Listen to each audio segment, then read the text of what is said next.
to me, self leadership is what we're discussing. And part of being a leader is helping people to lead themselves, right? And unfortunately, one of the requirements of that, in my opinion, is you have to expose people to the possibility of discomfort and pain and letdown and disappointment and regret and failure, quote unquote, meaning they're going to have to do something a little bit wrong or get an unexpected result so that they learn from it and do better next time. And these iterative processes that life requires of us. And so that I think is a difficult thing. Welcome to Season 2 of Clearing Obstacles, the podcast for leaders and those that want to be, because no organization, not even yours, can thrive without effective leadership. Now, as you master this skill, it will become the superpower that gains the love and respect of your team, the freedom you seek in your life and business, and ultimately, the success of your vision. I'm your host and coach, Dan Kent, with Best Self Coaching, and in Season 2, we're bringing you the voices of thought leaders who have a unique and valuable perspective to share on how to reimagine and redefine leadership in our world today. We'll be diving into topics of vision and authority and accountability, management, culture, vulnerability, self-awareness, and much more, because they all fall on the shoulders of today's leaders. Are you one of those exceptional people? Well, you can be. Our guests all have extensive theoretical and philosophical depth that's also matched by their experience in the practical application of those principles. And we think you're going to agree. So, all of you emerging and evolving leaders, buckle up as we clear the obstacles to help you get there from here. On March 22nd, 2015, I ordered a set of printed postcards off of Etsy from this feisty yet heartful brand called Long Distance Love Bombs. Now, I don't even recall exactly how I found them, but I'm really glad that I did. Those postcards, they were a little spicy and motivating and exactly what I needed at the time. I've since given them away to others who needed them more than I did. Less talk, more walk, said one. Another said, today I'll punch my fears in the face. And the third reminded me that, quote, today is a good day to manifest the shit out of some fucking abundance. Now, when they arrived, they had a handwritten note included from the creator and the designer, Dr. Jeremy Goldberg.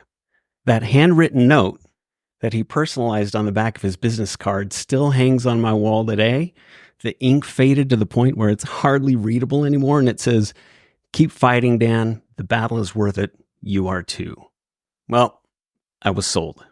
I wanted to follow this guy into the fiery forge of life. He has not failed to provide consistent thought leadership, heart, generosity, and wisdom in the 9 years since I was introduced to him in his work. Jeremy has worked internationally for governments and universities for over a decade, researching and writing his PhD about how our brains influence our actions. He's given a TEDx talk called What If Kindness Was Cool? And he's hosted more than a dozen retreats and counting on 4 different continents, published a book called It'll Be Okay and You Will Be Too. You'll find links to his prolific content in the show notes, and you can get on board as well. And with that, it gives me such great pleasure to introduce you all to Dr. Jeremy Goldberg. Jeremy, welcome to the Clearing Obstacles podcast, brother.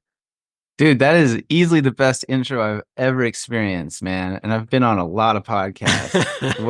What a time traveling trip that is. Good. It is, dude, for me too.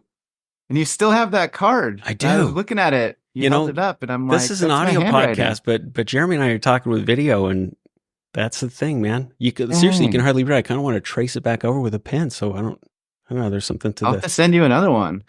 And here's your old card too. Look at that.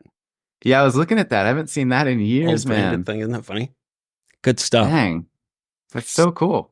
So thanks for the nostalgia. And it's tricky. I'm sure we'll get into this, but to think of who I was in 2015 and how that resonated with me. So I needed that kick in the ass from you and your content and your perspective, and just how it resonated with me. And what resonated with me too was the origin story, how those cards started.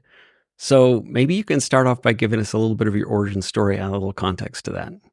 Yeah. So that card is a handwritten note that I put on the back of my business card.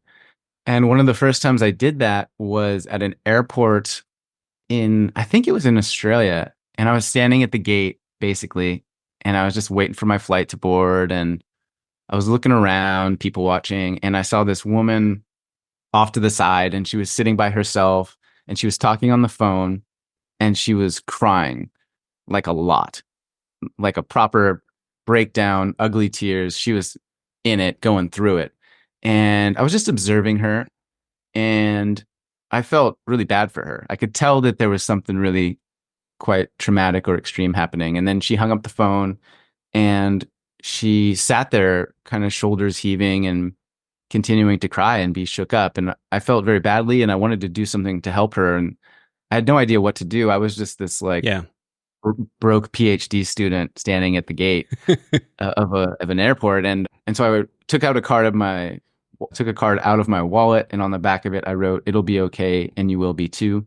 And then I walked over and I handed her the card, and we made eye contact, and I gave her a little pat on the shoulder, and then I just turned and I walked away, and I never looked back, and I was terrified, and I thought, "Oh, this lady's gonna think I'm a creep, or Right. this lady's gonna think I'm hitting on her in Right. an emotional breakdown or whatever." And and then later I was reflecting on it and thinking that, that was really nice. I felt like we had a moment. I felt like she knew she wasn't alone, that there was a way to support people that we don't even know. Yeah. And on the flight, yeah, I started giving it more and more thought and wondering, why it's okay for people to just sit and have a breakdown and feel isolated and lonely or alone in the midst of a crowd of people Hmm. scrolling telephone screens and reading magazines, and what an alternate world might look like. And so then I just started doing that around town, and I wrote thousands of these little handwritten notes and put them on windshield wipers and at the library and on a pile of potatoes at the Yeah. supermarket. Eventually started, yeah, mailing them out when people would buy some of my products online. And yeah, and so that's like kind of the origin story. And then I just slowly scaled up and tried to operationalize kindness and compassion in a meaningful sense, and started making prints and started giving talks and started a podcast and gave that TED talk that you referenced, and sort of have just been riding that wave ever since. And what a wave it is. It's funny. So you've started what is essentially your livelihood. There's so much conventional wisdom about developing a business model. Go out there, see what the market wants, build that product and build your company from that, right? And there's something to be said for that. That's all cool. But there's also the concept of start with heart first and create this thing that you're passionate about, because you're going to be surprised at how that humanity is more common than you think. There is a tribe out there for you. So start from the heart and work your way out, then go find your tribe. And it feels like your business model, to be kind of all buzzwordy about it, your business model has this great amalgam of the two of them. You were looking around, seeing what the world clearly needed more of. And on this long flight, trans-Pacific flight, I guess, had the time to really think about this and realize the way it was resonating with your heart, and you had this great little Venn diagram overlap of the two. Yeah, and I think I would add to that, though, I had no intention of starting a business at that time. Really? Yeah, I was a PhD student. I was a scientist working for the Australian government. I was a coral reef dork. Worked in conservation and sustainability for like a decade. And at the time, this long distance love bombs thing that I was doing was entirely on the side. And it was like a hobby, and it was just for fun. And it made me a little bit of money to buy better quality beer and to like take Right. my girlfriend out for dinner once a month or something. Yeah. Like I could get the extra guac on the burritos, like it was certainly not a lucrative endeavor, and there was no like scheme to try to crack the code or figure things out. I just Yeah. started doing stuff for fun, and ironically, looking back, I realized how strategic that was. And so for like the first year or two that I was online writing articles, and then Yeah. I was on social media putting out content, a lot of content, I had absolutely no intention or thought that, oh, maybe this one day will be my career, Yeah. or maybe this is going to take off, you know? And so, as an artifact of that, I had total freedom. Yeah. And I was just doing it my own way, in my own voice. And I was using profanity and I was saying whatever I wanted and doing it however I wanted. And and I think that freedom and authenticity really resonated with people that followed me at Yeah. that time. And so I did that for a few years and I built up trust and I built up a following. And then at some point, I had this large decision in front of me where I decided to leap and try to do my own thing on the internet and try to make this a business and try to make money. And I had this wonderfully supportive, slowly cultivated audience Mm-hmm. that I then said, hey, I think, Dan, I literally just did a post that was like, hey, I'm a life coach now. If anybody wants, I'll life coach you. And I just, very naively and innocently jumped in with terror and hope and excitement. And so my business strategy was perhaps the opposite of what I should have done or I could have done. And also, kindness and compassion is a little bit difficult of a brand to sell Yeah. in that everybody already agrees with it. It's like, how do you monetize compassion, right? How do you monetize kindness? And so it's almost like trying to start a revolution with an idea, which in some regard relates to my PhD thesis around social marketing. And Mm-hmm. you're not selling products, but you're selling ideas. You're selling change. You're selling a vision. And so in the work that I do, I'm continuing that at a macro scale with like a collective society wide vision. Like, hey, don't you think we should have a society where a woman or a man or anybody can be sitting in an airport crying and people come up and ask how they're doing and Right. Normalize offer them that. support? Yeah. Can we normalize connection? Can we normalize empathy? Like, wouldn't that be sweet? And then at a micro scale, when I'm working one on one with a coaching client or talking to someone, it's like, hey, how can you be more kind to yourself? How can you be more compassionate to yourself? Like, what's your dream for your life? Like, what do Right. you genuinely want deep down? Like, and so it's a creative endeavor, regardless of scale. Yeah. Everything you just said is why when I was kind of scoping out my wish list for guests for season 2 here of the Clearing Obstacles podcast, like you immediately popped right to the top because of the way you just described that, particularly for this season when the focus is on reimagining and redefining leadership in the world today, because so much of what you just articulated is what I personally feel. And I've stacked the deck with guests here who agree with me because it's my show and I get to do that. Is that, most of us were raised in, or we have these consistently experienced unhealthy leadership models in our lives, parental figures, toxic workplace cultures, certainly in politics and culture. And we need a different model. And the way you just described the arc of your story, man, that's the way effective leadership needs to manifest today, as far as I'm concerned. You must agree to some measure, or you wouldn't be doing what you're doing. Yeah, I think that when you look at business or when you look at change, when you look at revolutions, etc., there's this perception that it's a competitive process, right? That competition is an ingrained part of human nature. Mm-hmm. It's the law of the land, so to speak.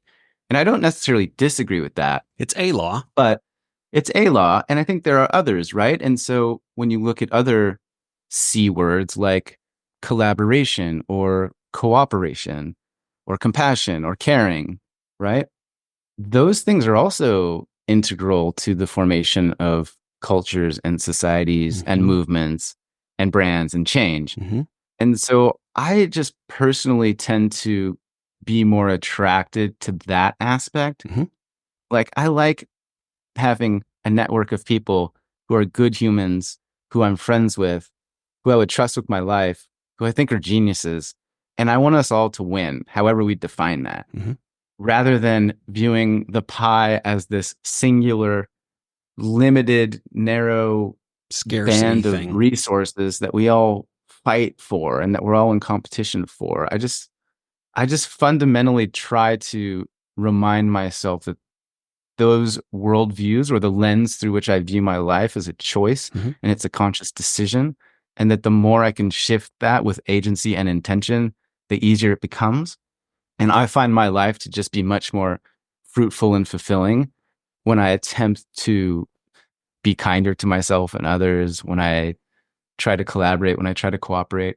And that's not necessarily to say that I just get walked over or that I don't have a Right. competitive spirit or that I don't have strong opinions. Like, I really do believe that the world needs to be moving in a certain direction generally, Mhm. right? And there are other directions that more broadly I don't necessarily support as much. And so I'm trying to shift some things and I'm trying to make an impact and trying to make some decisions. I'm also just trusting more fundamentally in the larger process Mhm. while leaning into these ideas of empathy and compassion. Mhm. That makes sense? Makes perfect sense. And I'll sharpen the pencil just on the idea you mentioned, like caring and agency and intention. I feel like each of those words are powerful in their own right, but if you apply them to leadership or say business structure or organizational structure, each of them requires skillful nuance, right? Like if I've got a team of 50 people and I care for them all, I could easily go over the line into caretaking. I'm not here to caretake my people. I'm here to care for them, and they have to exhibit some self-efficacy, some agency in their ability to do the work, do it with heart, do it collaboratively with a team. Like care by itself doesn't cut it. Uh, right? Yeah. There's also accountability and like I said, nurturing that agency in our teams so that they feel heard and seen and appreciated and guided and led and inspired and just the example for how you the way you're describing it almost accidentally formed this livelihood for yourself coming from that place. You could draw a direct line how you've come from that place and it's resonating with people and clearly others feel the same and are jumping on the long distance love bomb train.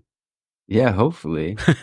And yeah, to your point, I think it's that classic adage, right? Of what's the best way to manage someone? Mhm. What's the best way to lead someone? And then the answer is it depends, Mhm. right? It depends on the person. Right. And so some people would be really drawn to and supported by a bit of structure and strictness and enthusiasm. And other people at other times during periods of their life might need a little bit more nurturing and encouragement and positivity, Right. right?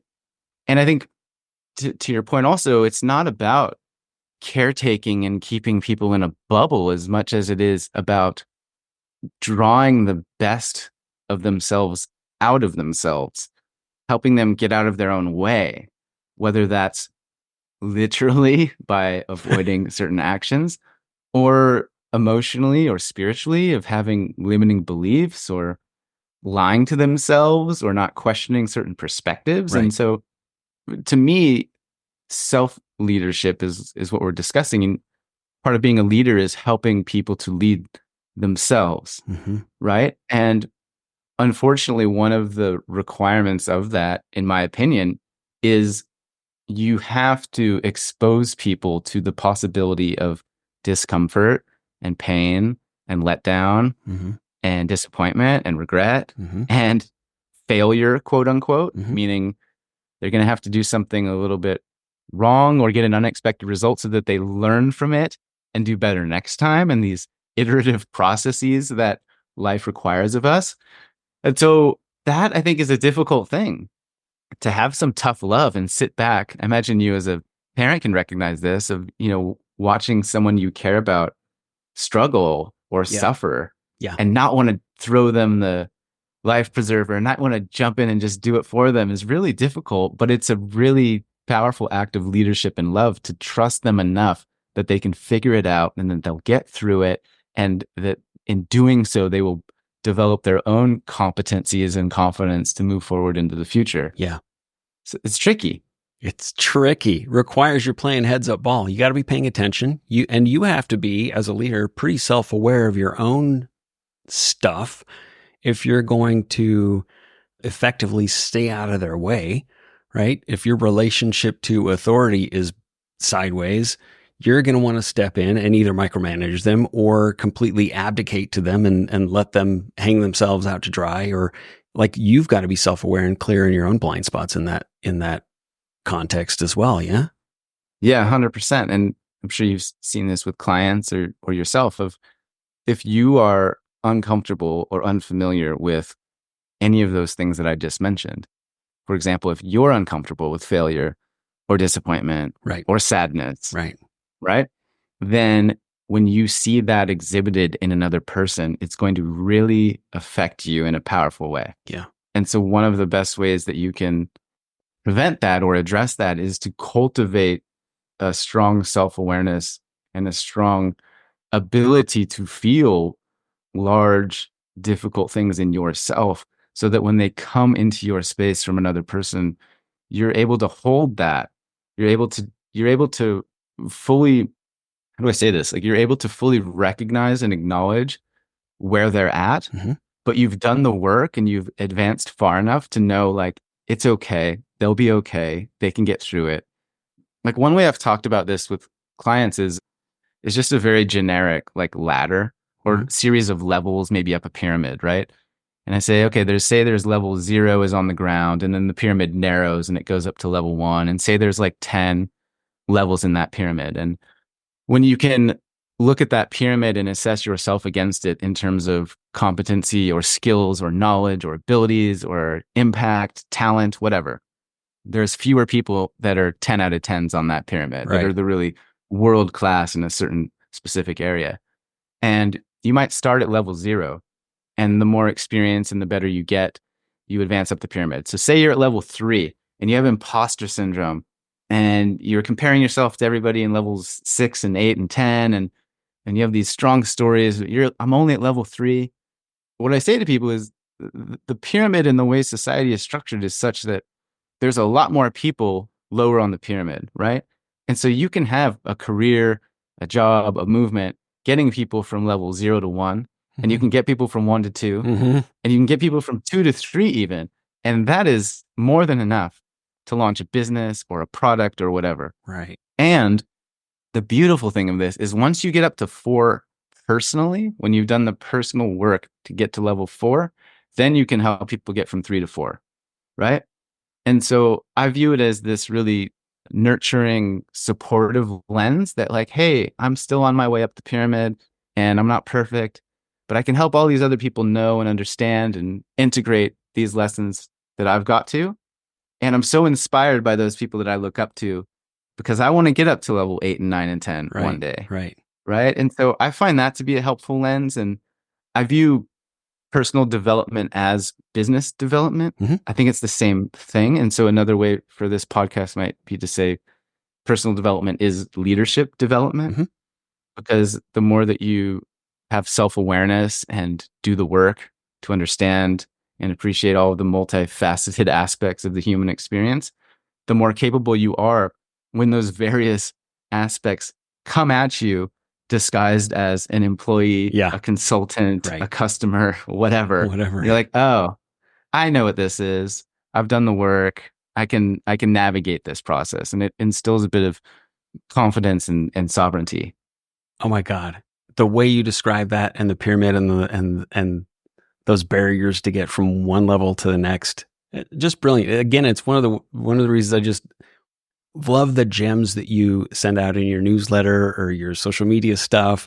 You're able to, before we start recording here, we were talking a little bit about, like, it's impossible to convey the depth of the really important stuff in 140 characters or a 30-second social media reel, right? But dude, somehow you're able to do it so well.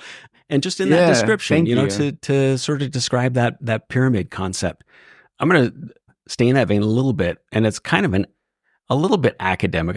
Somebody shared with me the other day, we were in this deep conversation about trust and what trust is. And, with my clients, I usually describe trust as like, overall, it's the confidence in your ability to reasonably predict a future outcome or future behavior, right? So that may be trust in many different contexts, trusting your partner, trusting your employees, trusting yourself.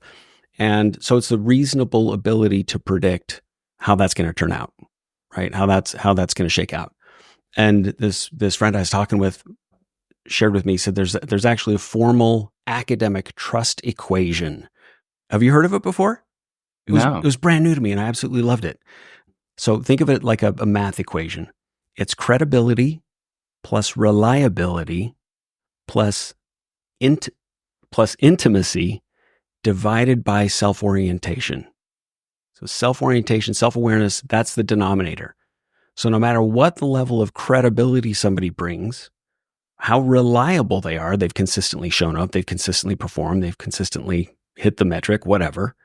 And intimacy, so how close you are actually in knowing them, seeing them, hearing them, understanding them, meeting them where they're at. All of that still is divided by your self-awareness, your self-orientation as a leader.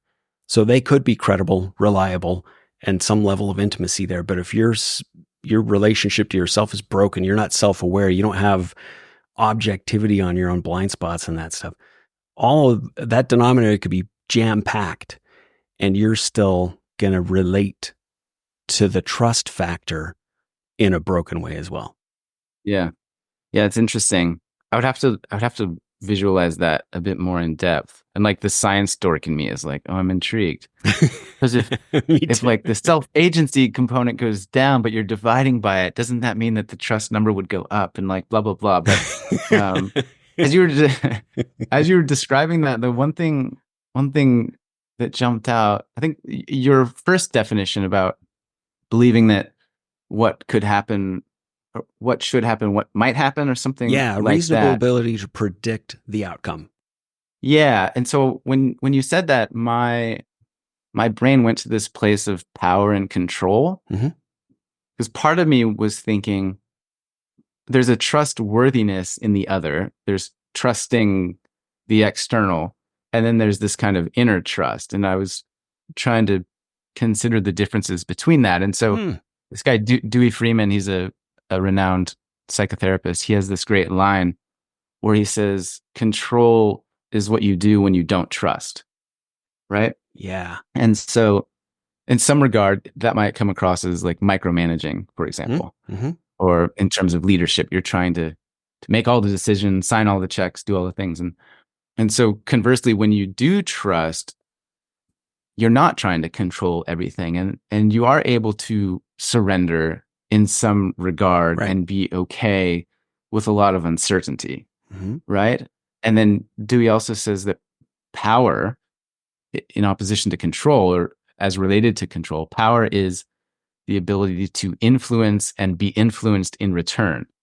And so this idea that when one is powerful, one is able to influence, but also to be changed by what's happening. Right. And I think part of that change relates to a sense of trust, right? If you get bad news, if something unexpected happens, if you're amidst chaos, if you have a lot of decisions going on, if there's a lot of flux or economic conditions, all the rest of it, there's this sense of power to silently whisper to yourself, I am the mountain, right? And the storm's raging all around you.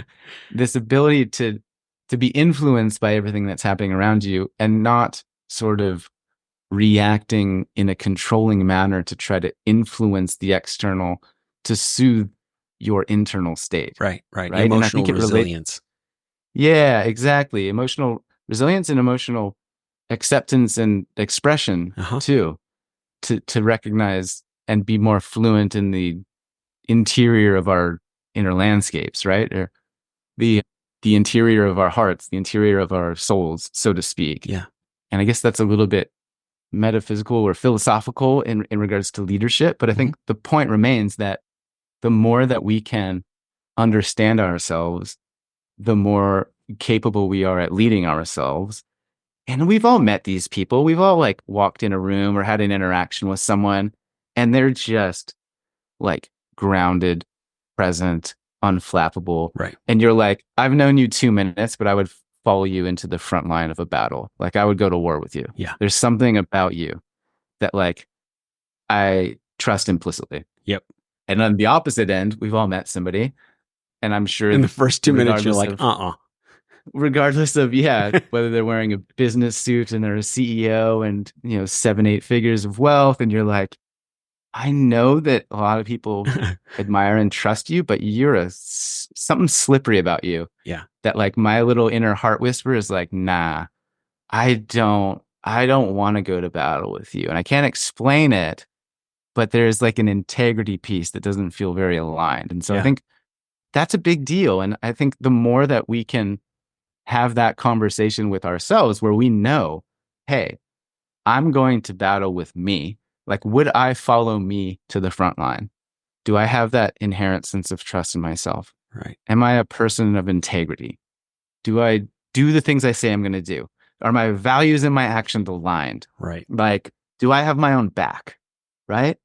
When you become someone like that for yourself first, then I think it's much easier for other people to interact you and feel that and believe that and be like, oh, he knows he's got his own back. He's confident. He trusts himself. Yep. So it's much easier for me to trust him because I can feel that. Yeah. Makes sense? Makes perfect sense. I mean, I can think of 3 different clients right now that I'm working with who have had to have difficult conversations with their employees or the employees with them, and the environment and the culture that they have propagated and support and nourished over the years allows for that. The employee can come to the owner and say something that's difficult and know that they're not going to get called on the carpet for it. They're not going to be berated or shamed, right? There's no negative consequence. That unflappable leader is going to take it with equanimity and heart and hear them.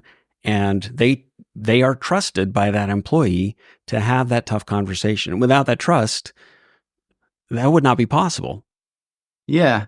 And it's not even that in an ideal situation, it's not that they would be punished for bringing that forward, but they would be supported and encouraged and rewarded for bringing that forward. Well, there's a spectrum there, sure. All the way on the one end, you're going to be punished. All the way on the other end, I got your back. Yeah. Yeah. And I wrote this poem years ago where I was talking about my mom's battle with alcoholism. Mm-hmm. And there was a time when my mom was hospitalized and then she was in rehab. And I said, but I still had a life to live. I still had to get around town. If I was a metaphor, I was lost looking for found, right? And I still lived. I still worked. I still went to the supermarket. And below the surface, I was empty. I was sad. I was scared. But at work, it was, hey, how are you doing? Yeah, fine. I'm fine. And most likely, people would have noticed that I was grumpy, not as productive. Not your best. Not my best. And they perhaps could have very easily judged that as Jeremy doesn't care. Right. Jeremy's a bad employee. Right. They're going to have the story about it. Yeah, they're going to have a story. And meanwhile, it was like, no, my ex-girlfriend just cheated on me. Or my mom's in rehab. Or both. I mean, that was a fun time in my life. Right? And so, again, like I'm a big proponent of kindness and compassion and empathy. And that might simply start by saying, like, how are you? Are you okay? Right. Like, is there anything you need to talk about? Right. Because you can burn or strengthen a lot of important relationships wrongly. Right? And so you could get rid of a really good employee. You can get rid of a really good friend or partner because you're judging the situation wrong because you just don't have the data. Right. You've got an incorrect narrative. Well, without the data, absent the data, you've got to construct a story. We can't, humans, we can't have cognitive dissonance, right? We got to make up a story about to make sense of where the gaps are. So like if an employee, so if a leader is sturdy enough to be able, within themselves, to be able to say to an employee, hey, you've shown up late to work 3 times this week, show up late again and you're out of a job. Okay. That's all the way on one end of the spectrum. But to take it all the way to the other side of that, to say, Jeremy, I've noticed you're struggling to get in here on time the past week or so. I'm not sure what's going on, but I'm kind of worried about you. Everything okay? Yeah. How's that going to land so completely different? You're caring about the person. And if it's not disingenuous, if it's not some manipulative ploy to just kind of, work through the conflict, but you really actually give a shit, that person, their trust that they can come to you next time and say, Jeremy, look, I'm really struggling this week. X, Y, and Z is going on in my life. And I know I've been late a few times. I just want to let you know what's going on there. And they'd feel safe enough to do that. Right. And they would appreciate, I mean, I'm just putting myself in that position. So first of all, when you were saying that, I was reminded that in college, one of my friends called in sick to work because he said that someone left a box of puppies on our front door. And so he had to care for these puppies. And so he called in sick for work. The puppies did not exist. And then then the next day, he called in sick again and he told him that the puppies had kittens. I think he got fired. But there's a hole in that one. Anyway, yeah, that's a long dormant memory that resurfaced just now.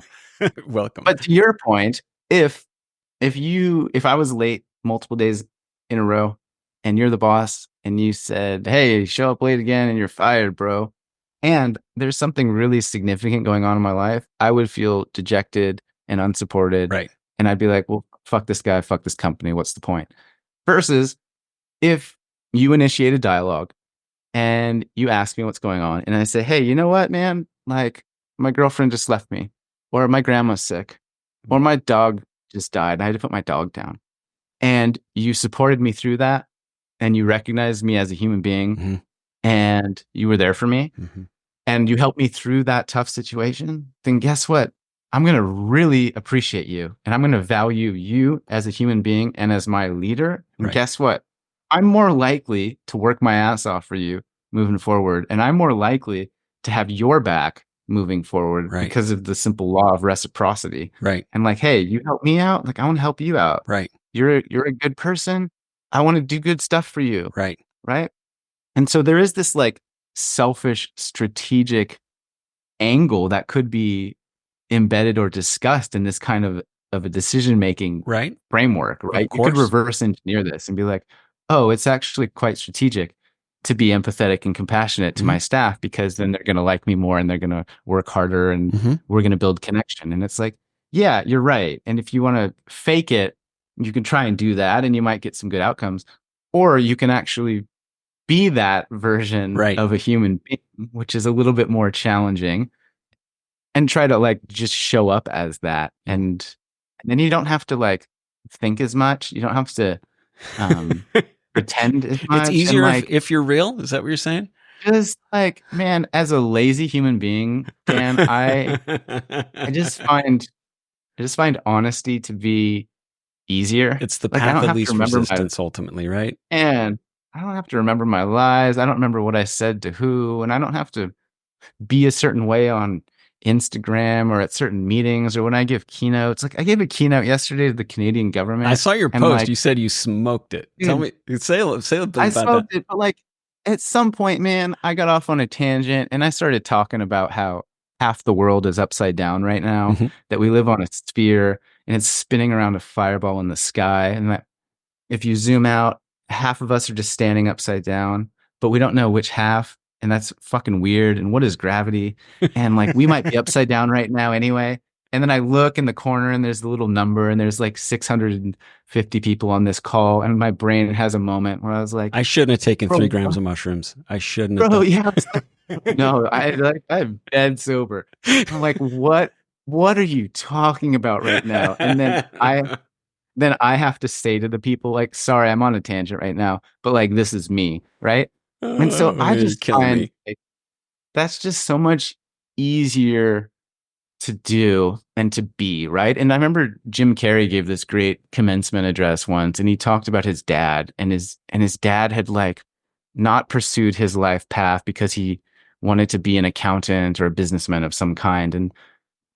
And basically, long story short, because I can't remember the details, but his dad got laid off one day. Yeah. And Jim Carrey's point is, hey, you can fail at doing the wrong thing.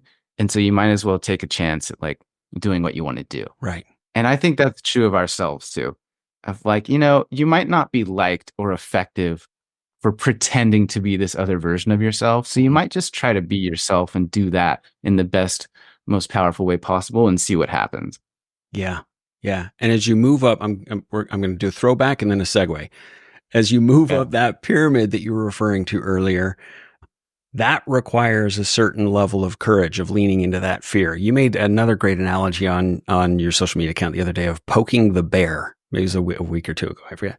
I was struck by how closely it aligns, but much more playfully, to a concept I use that I talk about with leaders all the time. What's your growth edge? And that to me like represents that dividing line between levels 3 and 4 or 4 and 5. That's your growth edge, right? Imagine two concentric circles, like one, that smaller circle surrounded by a bigger circle. And your abilities, your strengths, your enoughness, your aptitude, they're all contained within that smaller circle. But you aspire to be as big as that outside circle, that larger one, if only, right? You're always encouraging the if only in work with clients like that. And you shared an idea of poking the bear. I thought it was really funny, but pretty profound. Will you say more about that? Do you recall that post? Yeah, man. That lets a Yeah, person this is lean like, into their growth edges and go from a 3 to a 4, 4 to a 5. How do we do that? How do we do that yeah, without just like throwing caution to the wind and completely torpedoing our career or our relationships? How can one do that and respect the dangers that might be inherent in that little journey? yeah. You've summarized that much more professionally and succinctly than I I don't would know about explain that. it. My my version is simply, I picture myself in this standing in a field, let's say. It's an imaginary field.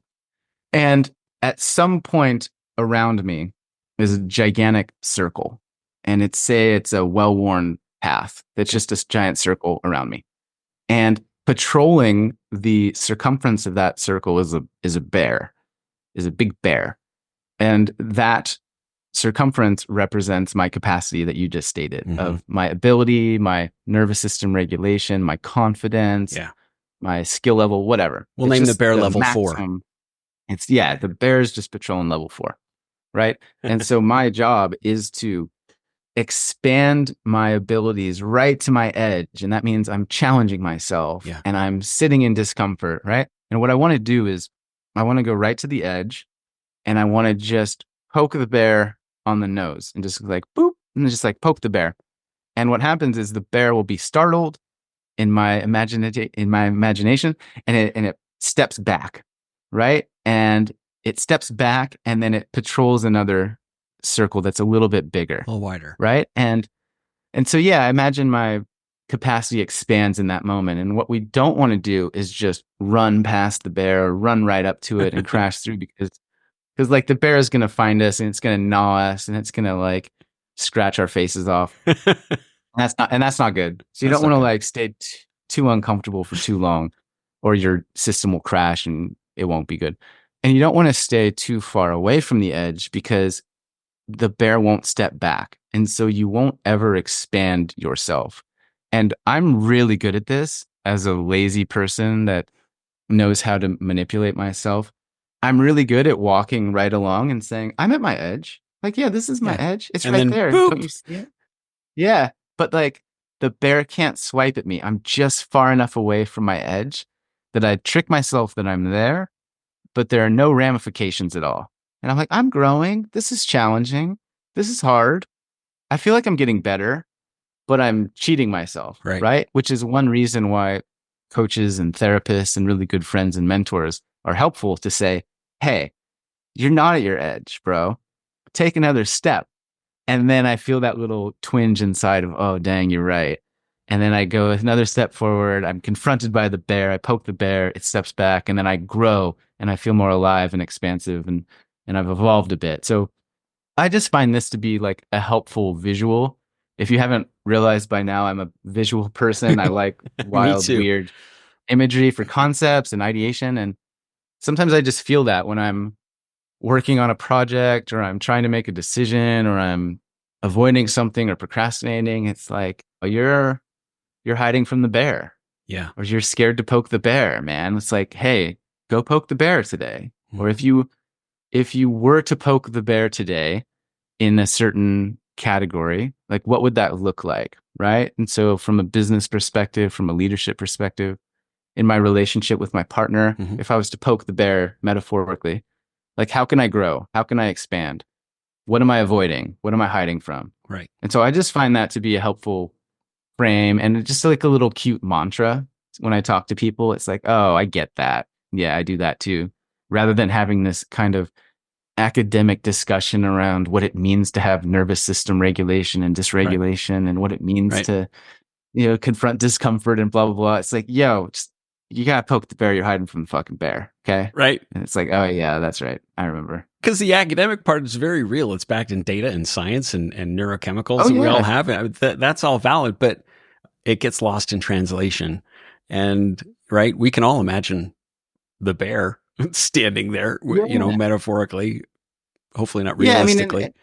and like going back to what you said earlier about, doing it your own way and using your own voice and trying to say it in the way that resonates for me. So all the stuff that I write and create, I'm doing that for me because that's how I see the world and that's how I understand things.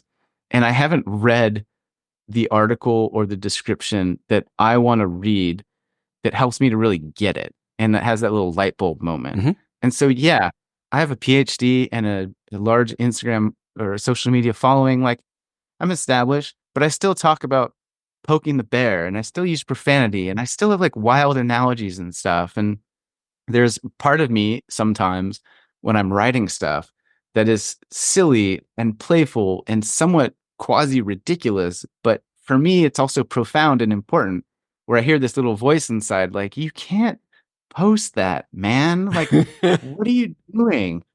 Be, Dude, be that's more your formula. respect. That's not Yeah. correlation, that's causation. You Yeah. It's like, bro, explain it in a way that a normal person would explain it. And then that just doesn't excite me. That doesn't light me up, right? Yeah. And there's a ton of people trying to do that, trying to square peg and round hole themselves into life and be a version of themselves that isn't actually them. And so I'm trying to acknowledge and support my own creative liberation. And in doing so, I'm hopeful that it inspires others to do it.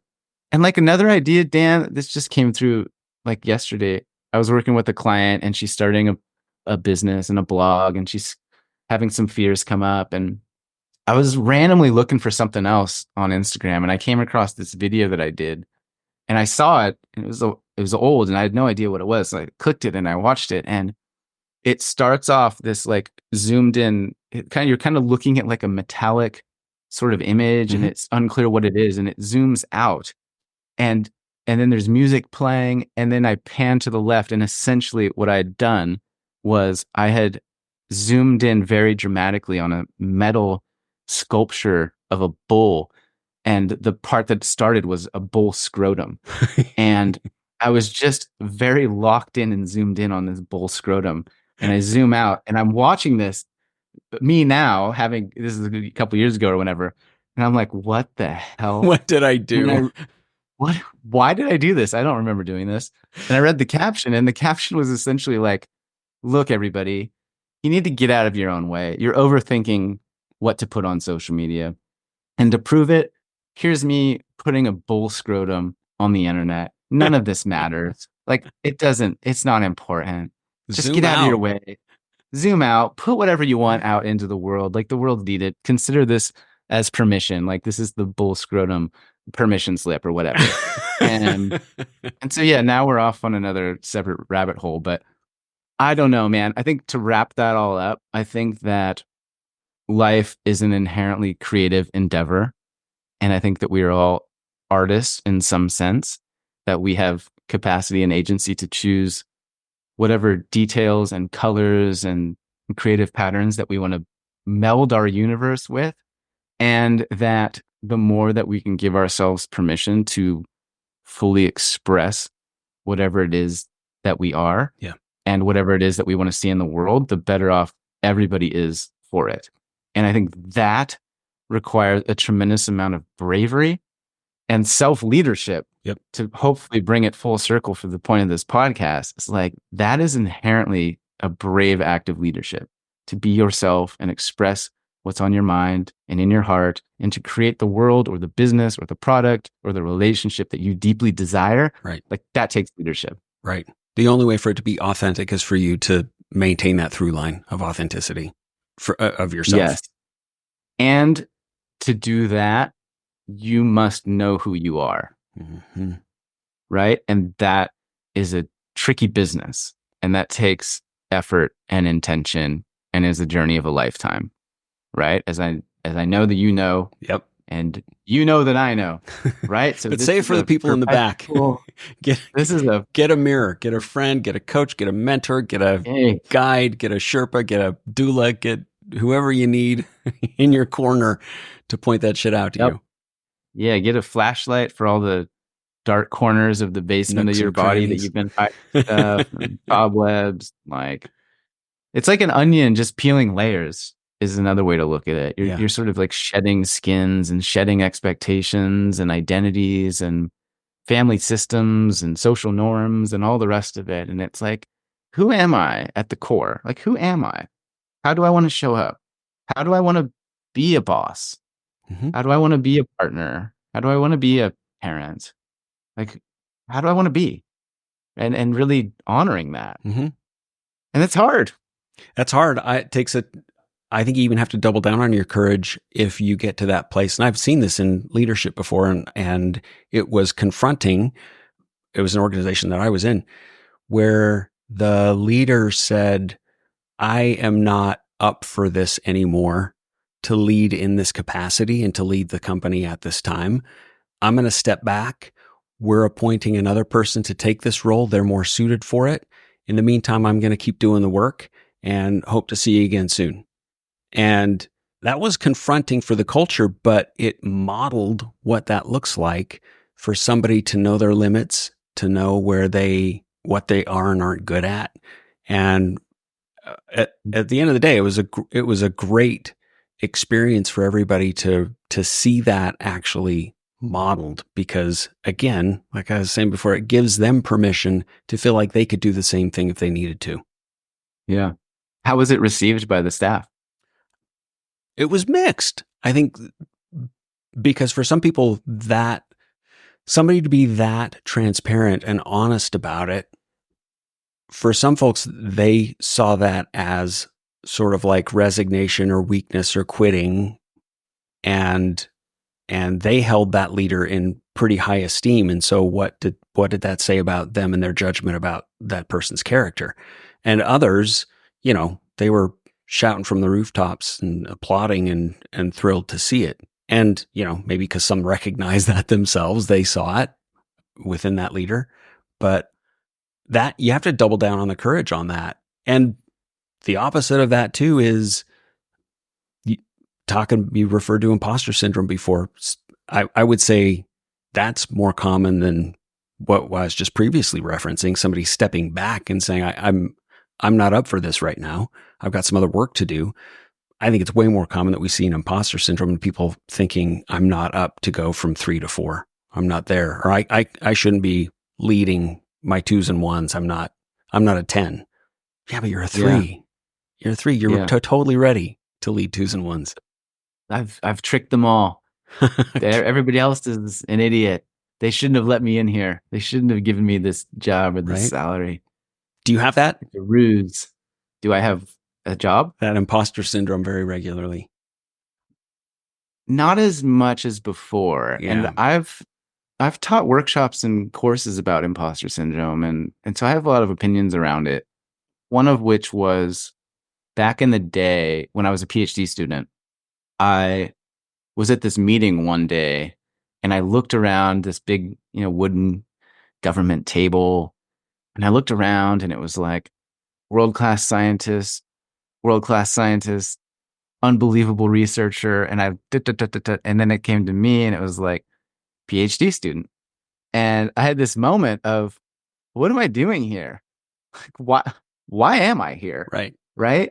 And then what I did moving forward was I turned imposter syndrome on its head, essentially. And what I mean by that is, rather than trying to avoid it, I pursued it. And I used imposter syndrome as a sign that I was making progress or that I was on the right track. And so, as a further example, I had a goal to be the youngest and dumbest person in any meeting that I was in. And when I would go to Explicit goal. meetings, explicit goal, be the youngest, dumbest person here. And so I would go to meetings and I would look around and be like, yep, I am the least educated, least accomplished person at this table. Like, success. Fuck yeah. Did it. Right. And then occasionally there would like be an intern or something at the table. And I'd be like, ah, you stupid intern. What are you doing here? You don't You're belong harsh in here. my groove, dude. I'm the genuine imposter here. Yeah. And I remember once I worked for this wonderful Australian scientist and I was sitting around one day and she was going into some big meeting and she said, hey, Jeremy, like, are you free right now? We have a meeting with blah, blah, blah. And I had this moment where I paused and I was like, yeah. Sort of like, are you sure? Are you giving her an out? Like, are you You're like sure you looking want me behind to? you. You talking to me? Yeah. And what she said was so great. She said something like, yeah, we need a loud American to come in and tell us how they really feel about this project. And I was like, Hmm.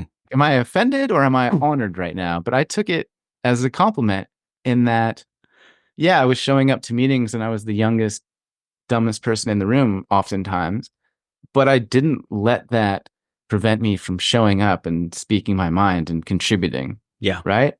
And I mean, there was another incident. I remember I was at like a friend's house and I looked around the room it was like a dinner party or something. And it was all these unbelievable people, like just Accomplished. Yeah. top, just great humans. And I was like, oh my gosh, I followed them on the internet and like, whoa, whoa. And then I felt like this visceral sense of not belonging or a sense of not being accomplished enough or not being good enough, or not being worthy enough. And one way that I worked through that was, well, my friend invited me here Yep. for dinner. Yep. Do I trust my friend? Yes, I do. Do I think my friend would lie to me? No, I don't. Do and so if those are true, then I just need to trust like I belong here. Yeah. And secondarily, I'm here, so I belong here because I belong to myself.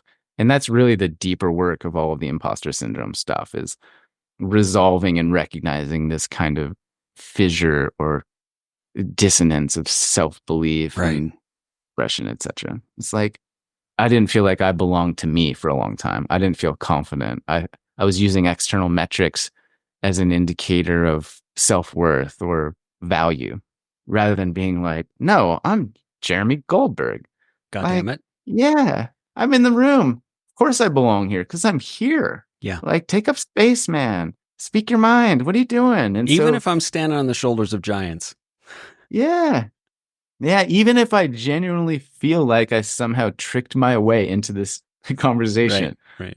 I'm here. So guess what? I belong here. It's sort of like a turtle carrying its home everywhere. It's like the turtle's always home, right? In some regard. And I find it as a helpful, inspiring analogy of Be the like, hey, turtle. I'm gonna be the turtle. Like I'm gonna carry my home and my sense of belonging with me wherever I am, you know? And I don't know. I find that to be helpful. And the other thing that I'll add to that briefly, and then I promise I'll let you talk some more, Please don't. is is I almost view imposter syndrome as a sign of growth. And so this is like another way to reframe it, right? It's like, oh, you feel like an imposter? Amazing. That's your capacity building. Oh, you feel like an imposter? Amazing. That's just the lighting as you move from level 4 to level 5 on the pyramid. Oh, you feel imposter syndrome? Right on. Good for you. Like that's you getting stronger, right? That's the sizzle of your evolution happening. That's the new software being downloaded for the Right. upgrade. Like it just kind of manifests as imposter syndrome. And so I find like trying to wrap it all in a helpful reframe can be supportive at times rather than dwelling in the spiraled suck that is so easy to follow on the imposter syndrome staircase, right? Which is I'm not good enough. It'll never work out. I don't Right. belong here. Wah, wah. Right. Wow. Those I don't know. reframes, Jeremy, I love the way you talk about them because for better or worse, you make it sound really easy. Well, it's not easy, I know that. You know that. but it is at the same time. So the decision to think differently and the ability to have an awareness of Mm-hmm. where you are in a moment in terms of how you're feeling and what you're thinking, and to separate that from your conscious experience and to choose to go a different path, to think differently, to frame it differently. Like that's the real skill set that takes time to master and practice. Like that's the like where the rubber meets the road is Yep. is awareness essentially. And it is quite easy to just be like, no, I'm not an imposter. I belong here. Like that's an easy thing. It's like just think different thoughts, right? But when you look at all of the great teachings of life and the universe and the world, it's like just love yourself, man. Like just be kind. Just believe in yourself. And you're like, well, yeah, that's an easy idea. Right. And like It's I a get beautiful that. bumper sticker. But to like implement and operationalize those very simple, easy ideas, like that's the tricky bit Yeah. Okay. in my So experience. for anybody Do you agree listening with to this, that? I agree 110%. The deceptive part of self-awareness and doing the work is it can be, and I know this sounds so paradoxical, it is infinitely harder than you expect and ridiculously easier than you expect, than you're making it out to be. Yeah. And both of those are usually, in my experience, both of those are usually true at the same time. This is going to be harder than you thought. And it's not as complicated as you think though. So it might be more, Yeah. it might be simpler, but it might not be easier either. But it might be. Anybody listening to this, what would you say to them for baby steps? Let me tell you what I advocate for journaling and meditation, two of, I think, the biggest, baddest axes we have available to us to chop that shit up. Journaling and meditation. And because they both require you take the time to self-reflect, to zoom in and zoom out of your narrative of what stories have been populated in your head from your upbringing and authority and all the stuff that we all walk around with, all of us walk around with every day. And if you're taking the time to reflect on those things and being honest, and you have a place where you can have those internal conversations through journaling and through meditation in particular. And I'd add a third one to that, like I mentioned before, a coach, a mentor, a friend, a guide, a Sherpa, whatever, however you want to frame that, having somebody that can kind of help you sanity check, help you reality check some of that stuff. Are there other tools? Is that kind of your starting point? Because I think for a lot of folks, again, like I said, and it was a compliment to you when I said it, you make it sound so easy. It's not. And how do you get somebody some inertia when you start working with them? Like inertia to make positive change. Yeah. Is that what you mean? Yeah. So that kind of work does get easier. So that when they say, "Oh, you're feeling like an imposter." Yeah, hell yeah, way to go. That it's Yeah. not empty, that they can really fully embody and embrace and believe that. Yeah. It's such a good question. Because that's a big leap. And to the leap from knowing something to embodying it. Yeah. Yeah. There's that line about knowledge. What is it? Wisdom is only a rumor until it lives in the bones. I think that's it. So this If that idea isn't that it, it is now. I mean, it sounds pretty good. Yeah. Or not, knowledge is only, I think it's wisdom. Wisdom is only a rumor until it lives in the bones, meaning, yeah, all these ideas and very interesting social media posts and big concepts, like that's cool. And like I've heard of that, but until it's deeply embodied, like in your bones, then it's just a rumor. Like it's not an actual thing. Mm-hmm. And I think this manifests in a lot of ways, somewhat of what we talked about earlier in terms of people trying to be a certain thing or say a certain thing or act a certain job, but it's not an embodied persona that lives inside of them, right? And so they're kind of playing the part They're of faking it for the now. trust. Yeah, they're playing the part of the trusted leader or they're playing the part of the social media influencer, or they're playing the part of a calm and regulated teacher.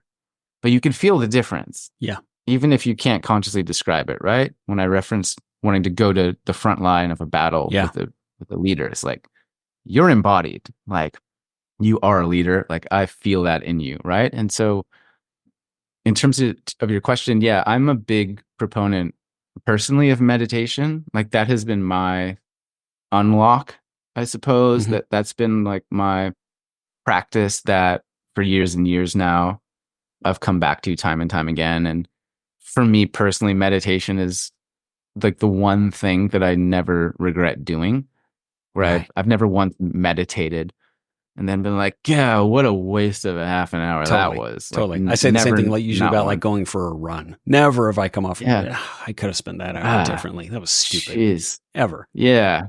I wish I would have scrolled Twitter instead. No, it's never happened. And I think the main connective tissue, so to speak, of journaling and meditation and what I just mentioned is you're essentially trying to get somebody from where they are to where they want to go, Mhm. right? Is the way that I look at coaching of, hey, we got to get really clear on what you want, who you want to be, like where you want your life to go, Mhm. to get really clear on that. And then we need to be really honest and really clear about where you're at and who you are and how you're spending your time and what you value, right? And then it's like, how do we get you from A to B? And It's my tagline. You're riffing on my tagline. Get there from here. get there. That's your line? Oh Yeah. yeah. Well, what was it? Get there from here? Get there from here. Best self coaching. Get there from here. That's great. That's really good. And so yeah, so how do you get people to hear, right? Is Yeah. the real crux of your question. And so meditation, I think, is one modality. Mhm. Journaling is one modality. There are many, dancing, painting, somatic work, running, anything that can help tune down the very high volume of your brain and your Yeah. fears and tap you into the inherent wisdom of within. And so the way I describe that is heart whispers and fear shouts. And so I try to help people and try to help myself turn down the fear from shouting. And that might look like justifications and worries and doubts and anxiety really loud in my brain. And when those things are on, Annie Lamott calls it K-fucked radio, which I love. Coming in Yeah, you clear. gotta 10,000 coming watts in from the clear. peak. You gotta turn down K-fucked, right? And so when you Who can is that kind does of that? Anne Lamott, she's a Okay. writer. Right. She's a brilliant. She wrote this really famous book called Bird by Bird, which I highly recommend. And it's one of the books for writers that it's like the Bible. It's like everybody's got to read Bird by Bird. It's so good. And it's about writing, but it's more about life. It's a great book. So when you can turn down K-fucked and you create stillness, and in that stillness, there's space. And in that stillness and space, they're what I call heart whispers, which is the Mhm. little like, psst, hey, like, write that book, or psst, quit that job, or psst, fire that guy, or psst, like, take your wife, You know whatever, the right choice. right? Yeah, you come on, be brave. Psst, psst, psst, psst, psst. And that to me is where the like the magic lives, so to speak. Mm. So any process that can help somebody to clarify what they want and who they are and what they don't want and the next step, Mhm. the thing to stop doing, etc. That I think is like fundamental to the journey, Mhm. right? Because another way I've heard it described is Paulie McGee says, "Be it until you are it," Mhm. and so that's relating to imposter syndrome as well, right? Is Sure. so you don't want to fake it until you make it, which is what a lot of people attempt to do. Is you want to be it until you are it. And so one powerful exercise that I do with people is to think about certain things that they want in life, right? And so you want this big dream, you have this big goal. Okay, cool. Who do you need to be so that that big dream is just a completely normal part of your life, Right. right? Like, what are the attributes of a person for whom that big dream is just like obvious? Like, oh, of course you wrote that book. because you're You're you. dedicated and you're diligent and you believe in yourself and you love yourself, right? And so that becomes a sort of like a menu of sorts or a treasure map to follow of, hey, I can't necessarily predict the future and I can't guarantee A, B, and C will happen. But what I can control is, hey, am I honest today? Mm-hmm. Hey, am I doing the things that I say I'm going to do today? And so for me, a fundamental component is just trying to encourage a path of integrity, Mm-hmm. whereby you can look in the mirror at the end of a day and say, yeah, I'm proud of myself. Like I did good today. Mm-hmm. And I spoke my mind and I lived in a way that feels good. And so I think to get back to your original question, yeah, like journaling is great. Meditation is great. I'm a big fan of cold plunging too. Mm-hmm. Cold showers. I live down the street from a river. I get in there and man, it sucks every time. It sucks. It sucks every time. And it sucks every time. Yep. I've properly cold plunged maybe 5 times, and every single time I've hated it until I get out, until I'm done. And then I go, why don't I do that? Why is this not regular practice? Until the next time I'm standing in front of the cold water and I go, fuck that. Nope. Well, every Tuesday at 7 a.m., Dan, if you want to meet me by the river, that's where I'll be with my group. I'll be there. It's a bit of a drive, but I'll get there. Yeah. But I mean, the point is, I suppose I do it in the shower too. Mm-hmm. And the hardest bit is you're standing in the shower. Now everybody's picturing me standing in the shower, which is kind of fun. So I'm standing in the shower. Yep. Naked. And I'm staring at those little turning nozzle things. And I was like, it's time to take a cold shower. And then I pause and I have discomfort and I have a conversation with myself and all of the voices come up. The fear starts shouting. Yeah. You're feeling a little unwell today, or, you're a little tired today, or you just did this yesterday, or I don't know. Is the science really settled, man? It's like, shut up, stop it. And then I turn the hot water all the way off and I turn the cold water all the way on and I get blasted. And so for me, it's similar to meditation in that I view both as discomfort practice or awareness practice or presence practice. Like I've described them to myself this way is when I'm doing these activities, I am aware and I'm here and I'm feeling what needs to be felt. And there's a sort of like clearing of the river of my life force, so to speak. And it's invigorating. And I don't always love when it's happening, but I feel alive. And I think when I'm working with people, that's also a core component, which is simply, what do you want? Like, how do you want to live? What makes you feel alive? Right. Whether that's in a relationship or a workplace or hobbies or time, like, what do you want from your wild, precious life? Is that the Mary Emerson, Oliver line? I think. One of those great poets. Mary Oliver. I think it's Mary Oliver, yeah. Your one wild and precious life. Exactly. And to like take responsibility for yourself. Yeah. It's like grow up. Yeah. I say this as a guy that like is hearing his own words come out of his mouth and has been having a moment of like, really? They should do that. Oh, they should be responsible. Yeah. Well, we are all on that journey. I don't care. I mean, anybody that claims to got off the journey, they forgot the chop wood, carry water concept. Like, yes, you don't get to this point and suddenly, congratulations, you're done chopping wood and carrying water. That's what got you here. That's what's going to keep you here. I didn't expect to get into the conversation about cold plunging, but I know the neuroscience is there, all the neurochemicals that it generates and stimulates and the flood of all of that. I mean, I get all that. And I've felt that again in the very limited number of times that I've actually just really literally taken the plunge.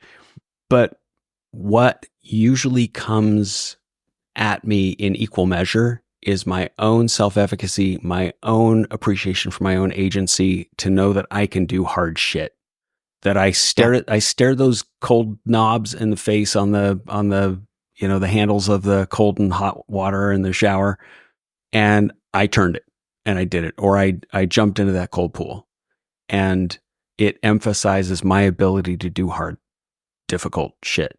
And it proves to myself that the next time I'm confronted by something, I know that I've got the agency and ability to tackle that.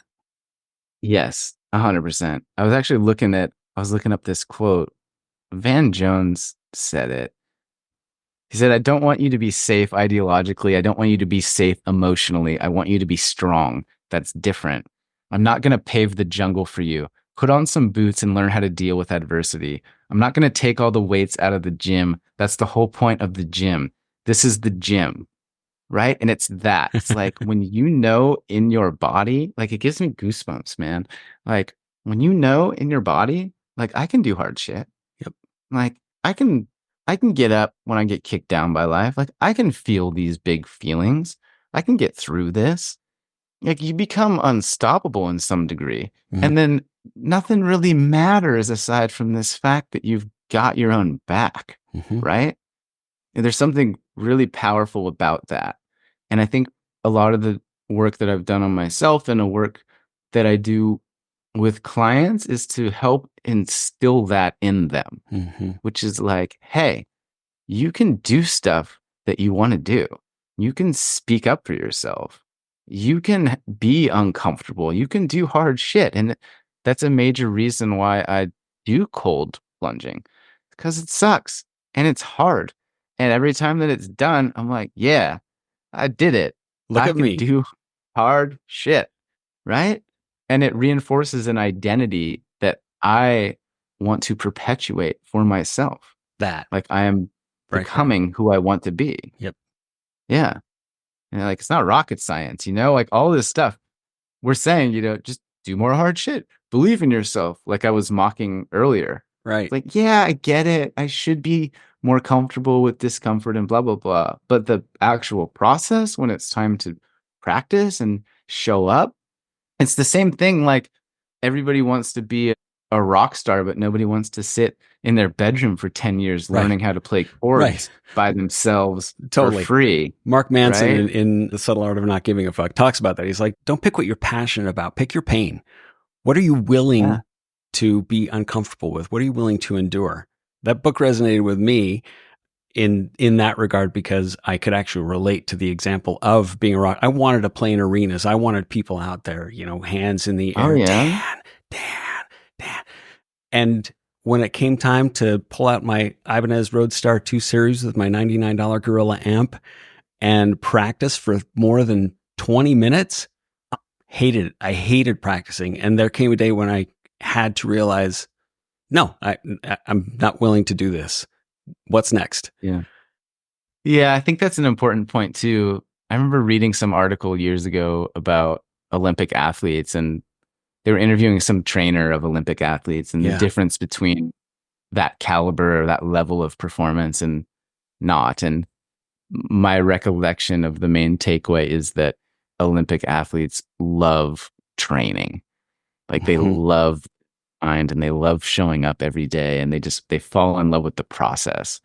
And I think there's something to be said about that Mhm. for us individually as humans on this wild, weird ride. Like if you were an Olympic level human, if you were an Olympic level of presence, if you were an Olympic level of self-belief and self-love, Yeah. like what would that look like? What would the training look Are you like? going to And can train you 8 hours fall? a day in this? Good. You're going to get this Yeah. then.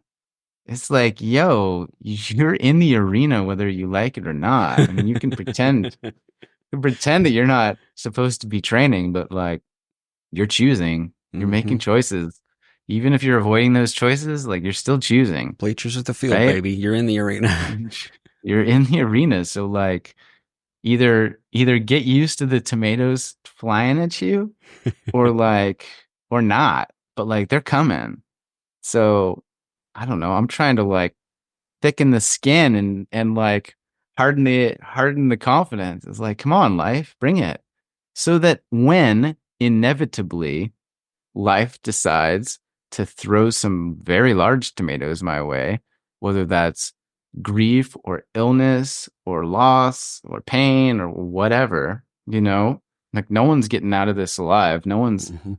unscathed. We're all terminal cases. Like there's going to be some stuff coming your way. And I like to think that this process of cold showers and self-love and integrity and all the rest is me training to deal with the inevitable eventualities of existence, right? Mhm. So in some ways, I'm just a lazy, selfish man trying to minimize the amount of suffering that I have to endure by slow dosing myself with a little bit of suffering every day. I love the way you describe that because it's honest and transparent and vulnerable and more than anything, effective. It works. It works. Yeah.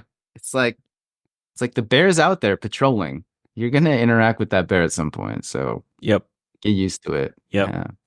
I don't know, man. And I think all of that from a leadership context, like if you get better at leading yourself and you get better at feeling your feelings, Mhm. as cliche and silly as that is, you get better at the experience of being a human being and understanding and appreciating the full spectrum of requirements that entails.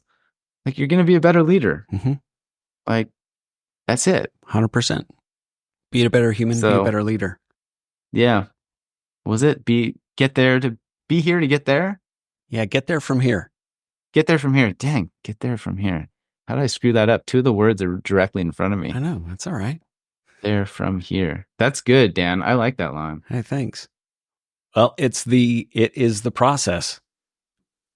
and and like you said, it's also the inevitability of it. You're going to get there and it's starting from here, but do you know where here is and do you know where there is? Because if you don't, it's probably going to be a slog. Yeah, and it's almost like distilled down, it's simply get here, right? It's just like get here. Feel what you're feeling. Mm-hmm. Get here. Like get in your body. Get in your truth. Get here. Okay. Get here from See, there. you're reframing that whole tagline because there is gonna show up one way or the other. But where there Yeah. is all going to depend on what you're doing here. Well, I don't know, man. Like now you can get existential. Like, Because is we there haven't a been so there? far. Yeah. Is Nothing is metaphysical going on there today. does there even exist, man? Like, is there a there? Like I remember once this is a long time ago, but I was like watching a trash, what do you call that? A garbage man, garbage truck, emptying the trash and like putting it in the giant garbage truck and it drove off and I was like, oh, that's going to the landfill. And I had this moment when I realized, oh, there's just a giant hole somewhere I can't see where all these garbage trucks just go and dump It's not trash in a hole. disappearing. It's like they're still We're there. just Like moving it. the trash is still there. It's just in a giant hole that I can't see. And I just thought that was such a profound thing. It's like, yo, the same is true for you, right? Like the hurt, the trauma, the disappointments, the feelings, the desires, the dreams, the big goals, like they're there. And just because you can't see them, there's still a hole somewhere in you holding those things, That right? shit's And going to so, manifest and come out somehow. You may as well yeah, like be in the driver's seat when it does, as much yeah, as you can. yeah, go through like pull out the precious metals and recycle and get paid for that stuff, and like feed the seagulls circling. Like, come on, We're gonna beautify we're it. gonna squeeze this analogy for all it's worth, but it's true. Oh man, those are the good ones though. Those are cliches are cliches for a Yeah. reason. Analogies work because they connect the dots for us. That's Yeah, and I just all the timeless wisdom, from the ancients and all the different religions and cultures, etc. It's very simple when you read that stuff, and they Mhm. all are circling around similar ideas of, hey, love your neighbor, love yourself, Yep. live in integrity, be here now. Right. Like, there's a reason all that stuff has stuck around for millennia. There is a reason. Ryan Holiday, who I love his Daily Stoic newsletter. He had 3 quotes. It's Seneca says, difficulty strengthen the mind as labor does the body. Right to what we were talking about before. Marcus Aurelius says, the impediment to action advances the action. What stands in the way becomes the way. Same thing. Epictetus, it's not what happens to you, but how you react to it that matters. All 3 of those, timeless, simple.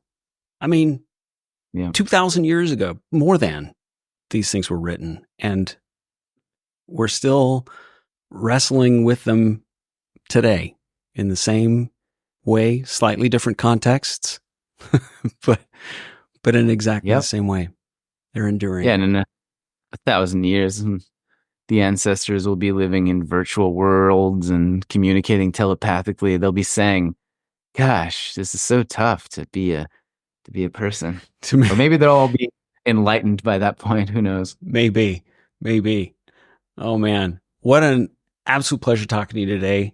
We went there. We went all kinds of places, and yeah, you knew what you were getting into, man. You brother, send me an invite, and then before recording, you say, "Hey, you could talk about whatever you want." That's like, okay, all right, let's go. I warned you. All right, bro. You've known me for years. You know what you're getting into. So hopefully it was somewhat useful for your audience. And if they're still listening, they should get a gold star or something. This represents the endurance and resilience that we were talking about through the entire call. If you made it through this whole damn show, you congratulate. This is your cold shower for the day. Before we bust out of here, man, tell us what you have cooking these days and how anyone interested in learning more or working with you can do so. What do I have cooking? One thing that's fun and different is I'm leading a 6-day camping trip in Banff, Canada in July. Mm-hmm. We're going to go on hikes and we're going to do a Via Ferrata and go to a Nordic spa and sit in saunas and cold plunge, actually. So I still have some spaces for that experience. And then every year I lead a 200-kilometer walk on the Camino de Santiago in Spain. How many years have you been doing this now? This is the 4th one. I thought so, yeah. Which is wild. Yeah, it's a 10-day, 200-kilometer walk. It's an ancient pilgrimage route. So I take 8 people every summer on that. So this year's sold out, but you can message me and get on the wait list for next year's. If there is a next year, every year I'm like, I don't know if I want to do this again. This is a tough one. Yeah, and then I've got the podcast. I'm on Instagram and Facebook at Long Distance Love Bombs, coaching people, doing keynote talks here and there. Yeah, I've got a book. I wrote a book a couple years ago called It'll Be Okay and You Will Be Too, which is based on that original story I told you about the lady in the airport. Yeah. I think that's it. Cool. We'll be sure to post those links in the show notes. So one-stop shop for anybody wanting to do more work with Jeremy or check out his incredibly enlightening stuff. Thanks, man. I appreciate you taking the time. Bro, this is the best. You're the best. I appreciate you coming back into my life after so long. Likewise. There are some stories we didn't share about that. You did a road tour. Just hosting like little mini workshops in small towns from your van like 6 years ago that you and I hooked up for. We didn't even share any details about that. That's for season 3 when we have you back. We'll get into the nitty on that one. See what the ratings and reviews are from this one. And if you still want me back, by all means, send the invite. Understood. All right. Well, we'll do that. Thanks again, Jeremy. Yeah, brother. We at Best Self Coaching hope you got all that you came here for from today's episode. And if you want more like this, be sure to follow and subscribe to Clearing Obstacles on your favorite listening platform. You can also go to bestself.coach/podcast for more information. There you'll find more episodes and links to the content discussed today, as well as info on how you can get in touch if you're interested in clearing your own obstacles to become the kind of leader that you know your team is waiting for. Your business should serve your life, so let us help you get there from here because nobody should do this on their own. Thanks again for listening. See you soon.